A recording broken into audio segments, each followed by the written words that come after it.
তার থেকে দৌড়ে গিয়েছি বেশি। তখন বাজে প্রায় 6:20 মতন।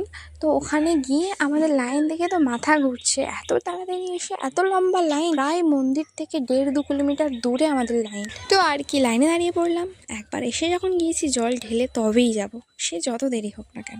যেহেতু আমরা 6 জন ছিলাম তাই সবাই মিলে লাইন না দিয়ে মিলেমিশে লাইন দিচ্ছিলাম, দুজন দুজন করে। প্রথম দিকে না লাইন এত তাড়াতাড়ি সরছিল, আমরা ভেবেছিলাম হয়তো ঘন্টা 4 মধ্যেই আমরা জল ঢেলে দিতে পারবো।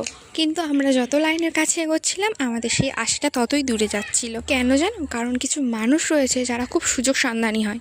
সব জায়গাতেই তারা অসৎ উপায় অবলম্বন করার চেষ্টা করে, সেটা মন্দির হলেও। কিভাবে মাঝ লাইনে ঢুকে যাওয়া যায়, কিভাবে লাইন না দিয়ে মন্দিরে ঢুকে যাওয়া যায়, কিভাবে নতুন একটা বেলাইন তৈরি করা যায়, এই সব।